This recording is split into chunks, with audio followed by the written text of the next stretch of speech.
條片開始之前咧，記得要訂閱我嘅 YouTube channel 啊，同埋要 follow 埋 IG 同埋 Facebook 啊，咁就功德無量啦。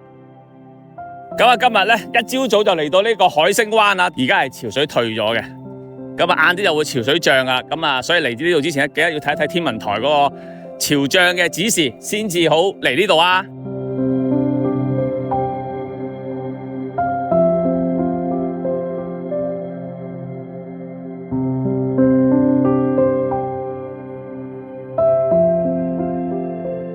Hello， 程志美，今次我就會實測下呢一部Hover Air 嘅 X1 Pro Max 嘅飛行相機，實測下佢究竟有咩賣點先。Let's go！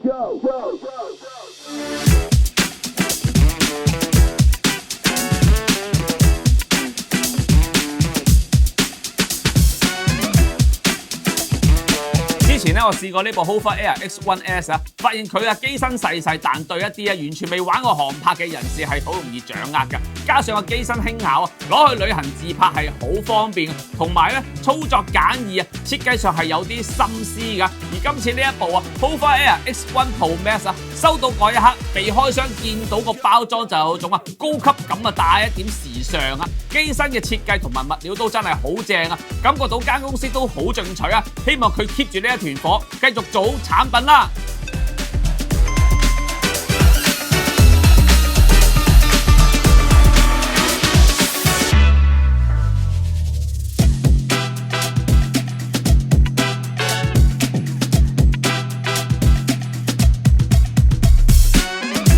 呢部 Hover Air X1 Pro Max 咧只有192克重啊，機身係連繫住個螺旋槳保護網㗎。咁呢一個保護網係用咗 HEM 防撞物料，呢一種物料硬度好高啊，真係唔好彩撞機嘅話，都有呢個保護網做緩衝啊，架機都冇咁傷㗎。9 meters, zoom out.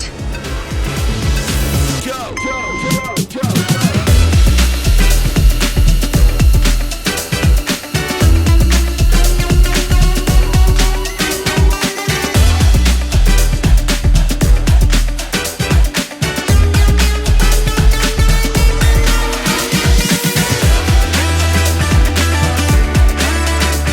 架機嘅外形咧都幾時尚，同埋都幾靚仔嘅。雖然咧係大過我個手掌啊，但係可以對接啊，方便我攜帶出去拍攝。同埋個保護網架嘅底部咧係有磁吸嘅，對接之後咧都冇咁容易彈開㗎。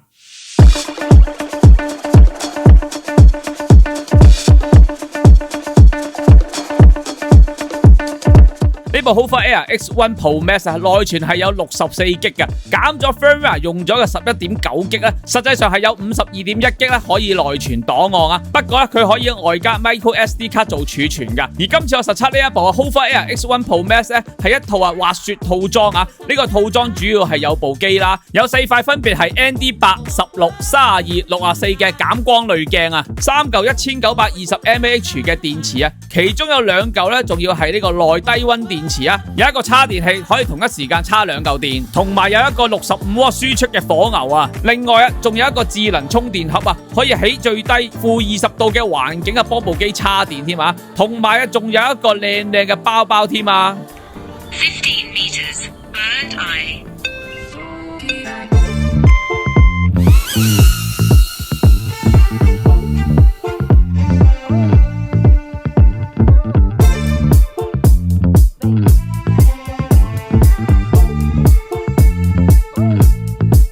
操作方面咧非常之簡易啊，只要撳住機前頭頂呢一個開關掣幾秒咧就可以着到機噶啦。將部機放喺個手掌度，鏡頭對住自己個面，撳一下開關掣就開始起飛噶啦。當拍攝完成之後只要伸出個手掌就會降落噶啦。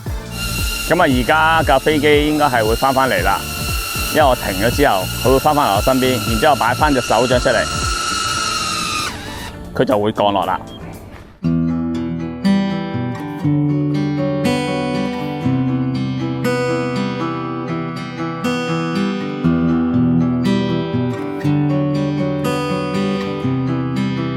個 Hover Air X1 Pro Max 係用咗1.3分之1寸嘅 sensor， 同埋鏡頭係用咗7層高精鏡片啊。鏡頭嘅焦距相等於35mm， 等效焦距係16mm，光圈係2.5啊，最高係可以拍到 8K 30格嘅畫面，暫時係呢一類型嘅跟拍飛行相機解像度最高，而 4K 係可以拍到60格同埋慢動作120格嘅畫面啊，亦都有10 bit 嘅 HLG 色彩模式做記錄啊，另外係可以拍到直導片啊，方便我哋放上呢個社交媒體下 like 咁啊，最高係可以拍到 4K 30格嘅畫面㗎。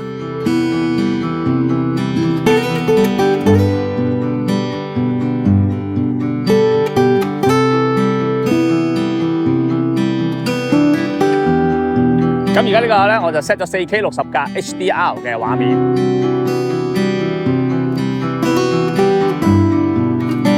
呢個滑雪套裝咧，最特別就係呢一個智能充電盒啊！有乜咁把炮？就係呢一個充電盒啊，係用咗內低溫嘅電池啊，可以喺寒冷嘅天氣幫部機充電㗎，好啱滑雪人士使用啊！充電嘅方法好簡單，只要將部機接合啊，可以唔熄機直接放入個充電盒度，就會立刻充電㗎啦。要留意啦，呢個充電盒咧係唔適合天氣熱嘅地方使用㗎。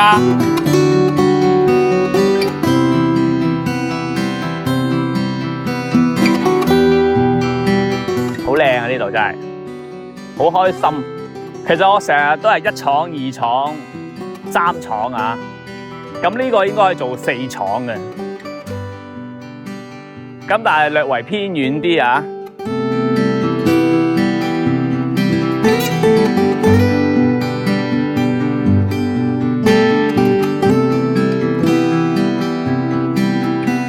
部機係有10多個嘅 AI 智能運鏡模式啊，主要包括懸停、漸遠、跟隨、環繞、俯拍、超級正面跟隨同埋呢個平衡跟隨啊，仲可以手動模式去拍攝。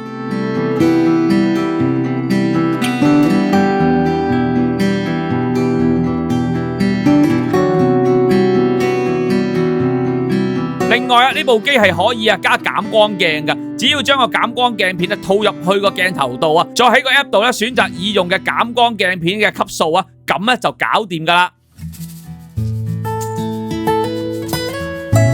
另外呢部機咧係有一個屏幕㗎，會顯示用緊邊個模式同埋個模式嘅設定啊，例如高度、遠近。如果要轉換呢個拍攝模式咧，只要撳住機頂個選擇掣左或者右咧就可以轉換㗎啦。長按個選擇掣嘅左或者右咧可以調校模式嘅設定啊，咁咧就唔使連接部手機都可以調校到啦，方便好多。同埋我覺得咧呢一個屏幕咧係可以令到我飛之前咧更加清晰用緊邊個模式同埋個 setting 啊，飛行嘅時候就令我更加安心啦。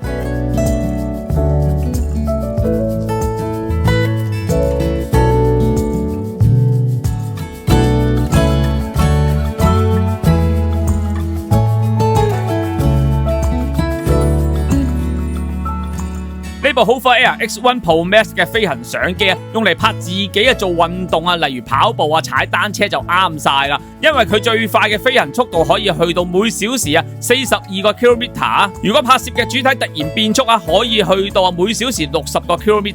咁跟拍嘅時候就可以跟得貼啲，冇咁易甩啦。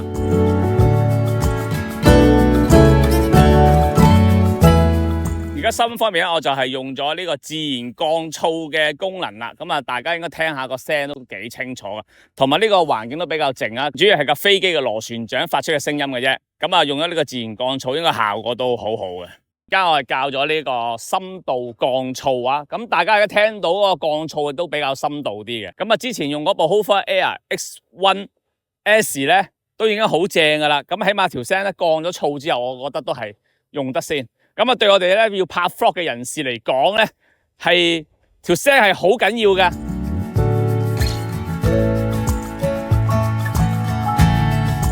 而家機咧係歪晒嘅，見到佢。咁但係咧出嚟嘅畫面咧係好正嘅。咁呢一部機嗰個防震功能都好好啊。呢部 Hover Air X1 Pro Max 咧係用咗 Smooth Capture 2.0 嘅防震技術啊，加埋部機本身有嘅兩軸防震啊，拍出嚟嘅效果都真係幾穩定噶。搖到咁樣啊，搖下架機，但係拍出嚟嘅畫面咧都相當穩定啊。介紹翻呢度有紅樹林，好得意啊，一棵棵咁樣縮咗水咁樣。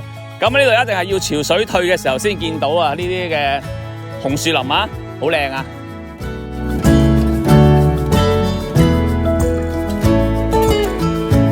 呢部 Hover Air X1 Pro Max 咧係有一個全地形飛行系統啊，官方就話咧可以飛越水面啊、雪地啊、懸崖啊、唔夠光嘅地形環境啊，部機個屏幕咧係會顯示啊呢一個全地形飛行嘅 icon 啊，代表呢個功能咧就開啟咗噶啦。不過我試嘅時候咧等咗幾分鐘都未出現個 icon， 咁我就索性試下飛一次咧，之後個 icon 就出現啦。相信咧部機係飛咗上去咧先可以 check 到個地形啊。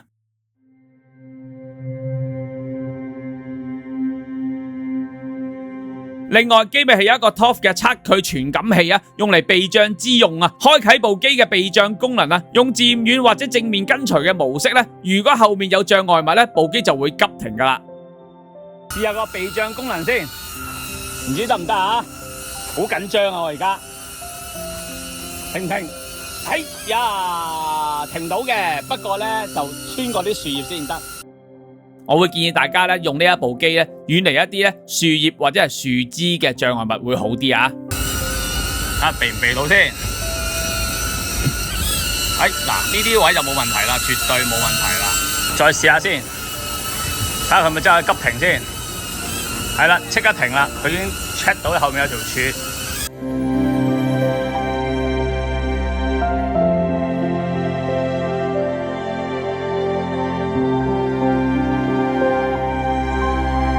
追翻呢部 Hover Air X1 Pro Max 咧，以一部細機嚟講咧，畫質都真係算唔錯噶啦。咁個防震效果都好好啊，同埋佢嘅收音降噪功能係好正啊，用嚟拍 vlog 就啱晒噶啦。加上機身輕巧啊，兼操作簡易啊，係好適合影下自己跑步啊、踩單車、行山、滑雪、跳舞等等啊。雖然機身後面咧係有一個避障嘅功能啊，但係我覺得係有改進嘅空間啦。希望日後 firmware update 可以改善下，例如當感應到後面有障礙物啊，早少停機係會安心啲噶。我而家用緊呢個 side track 嘅 mode 啊，咁啊我就試下扮下型仔啲咁樣，咁啊好似影出嚟咧都幾有型嘅。咁啊試下再轉埋去2倍嘅慢鏡俾大家睇下。